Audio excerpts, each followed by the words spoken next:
when we was in port, or when we refueled at sea, we always got supplies we needed. And I had to handle that, sign for it, and get it distributed. Now, I didn't do the work myself, but I had to get people to do it, which is more harder than getting it done yourself. The supply officer kept track of what you needed. I'd give them my what we used, and they'd reorder when you supplied a ship. Let's see, the supply ship and the tanker would be sitting here, and the ships that wanted to pull up on the left and one that pull up on the right. And you get your fuel, and they'd ship the supplies over. Then they cut you loose, and you pulled out, and the next crew in. The supply ship stayed right straight in line. He didn't move. And How often did those supply ships come by? oh, they probably come by. These figures I'm not sure on anymore, but probably every 3 weeks. It depended a lot on how many flights, you said. We'd have flight crews, maybe one a day, maybe two a day, maybe around the clock. Mm-hmm. And if you used a lot of stuff, the supply ship came in. And they came pretty regularly. And I don't remember how, maybe every 2 or 3 weeks, I don't remember. How difficult was that? I can imagine in calm seas it might be pretty regular, but how often did you have storms or rough waters or other things? Didn't seem to bother anybody. Now, a carrier, we didn't bounce around much. But that tanker and the destroyers, they would go underwater sometimes. And the men working on flight deck, only ones on flight deck, on not the top side, Mm-hmm. where the men had to be there to handle the line stuff. And they were tied to ship. And I seen them wash off quite frequently. Just crawl back aboard, go ahead and do the job. Well, I was reading through the book. It mentioned how just the wake from the Antietam alone would cause waves for these supply ships that sometimes go over the bow and wash over that. And I can imagine in bad weather that must have been an interesting thing on their side. I seen them ships go clear underwater, like that little ship. The smokestack would be had some kind of a valve, water go over it and close. Mm-hmm. And oh yeah, them little ships are awful. Sometimes them guys on there ate sandwiches for days after him. Because the water's rough, couldn't cook anything, couldn't make sandwiches. Mm. But aircraft carrier, you didn't have that. The only one time it ever got very rough, but it didn't bother us. The waves sometimes would come over the bow. It's just kind of interesting. I got in a kind of a jam there too. But it takes a while to get set up. See, and I got up 4 in the morning and they was getting the ship tied up, and I said, well, it's going to take them a while to do that. So I went down the galley and got a cup of coffee. Well, it didn't take them all that long. And I wasn't there, and they brought my stuff over and piled it on deck, and I wasn't there. They had an a helicopter engine that burned up, and they'd ordered another one.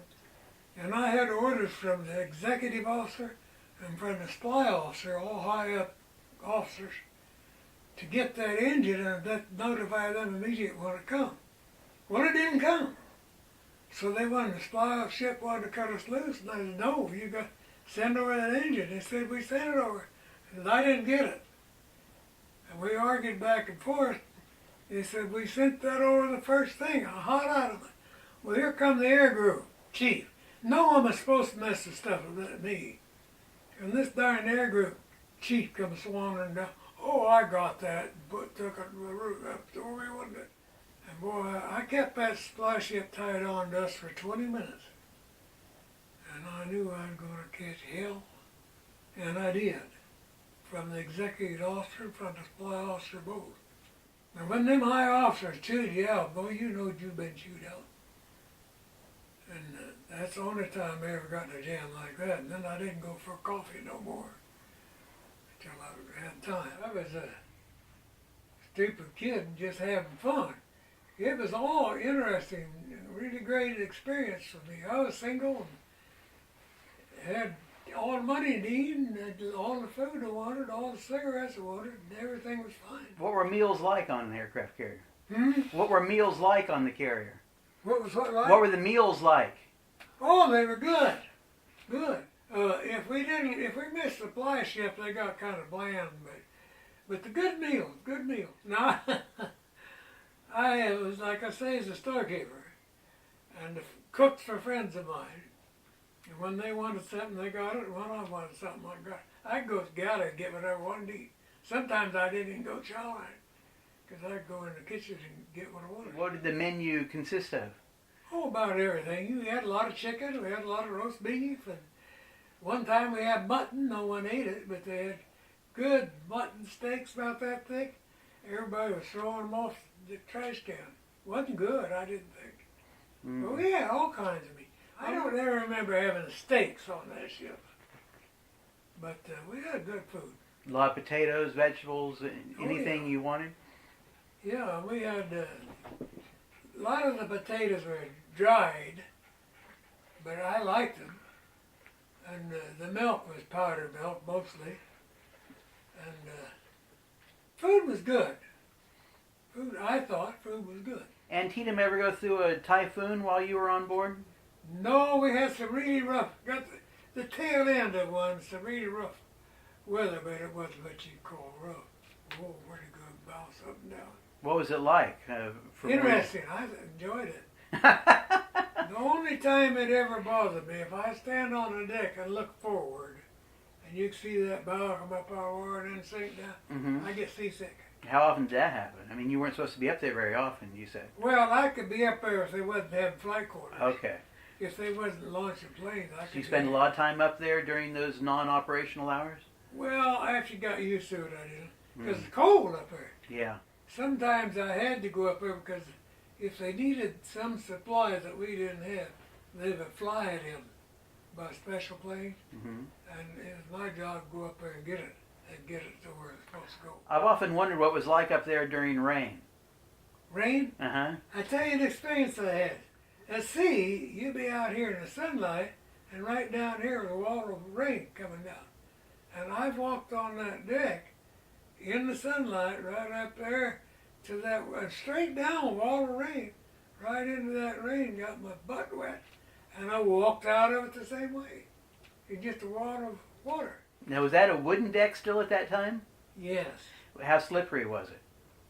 I never noticed it being slippery. The reason they were a wooden deck is a prop plane, a lot of times nose wheel broke and that prop slamming in that deck created sparks and everything else.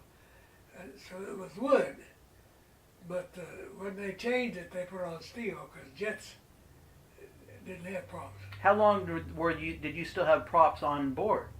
Oh, we had a whole squadron of props. 2 squadrons. The entire time? Hmm? The entire time you were there? No, well, yeah, we had a squadron of jets too. We had ADs, we had Corsairs, and we had Panther jets, they call them, I don't know what they are. That Corsair, they'd hang bombs all over that thing. Everywhere they could find room, they'd hang it. And they'd fire that up, it's sitting at the island, about the middle of the ship. And the pilot would open up throttle and that popper had screw vapor all the way around it. And he'd be airborne before he got halfway into that. I know they were pretty powerful. You have helicopters as well? Hmm? Copters as well? Helicopters? We have one. Them is fairly... Primarily used for rescue then, I take it? Yes. They were a fairly new thing. What was it like maneuvering with the other ships? In a convoy, you couldn't hardly see the other ships. That far apart. And I did watch, I think it was the Valley Forge, I'm not sure. Aircraft carrier, just like us, far enough away but you could see him, and they had a bad crash. Something happened when the plane coming in, he got too low or he lost power or the ship raised up, but he hit the end of the deck instead of landing on it. And of course, he just a ball of fire all over the whole ship. Whole fantail, back part of the ship. Now I could see that, but I couldn't see any of the details.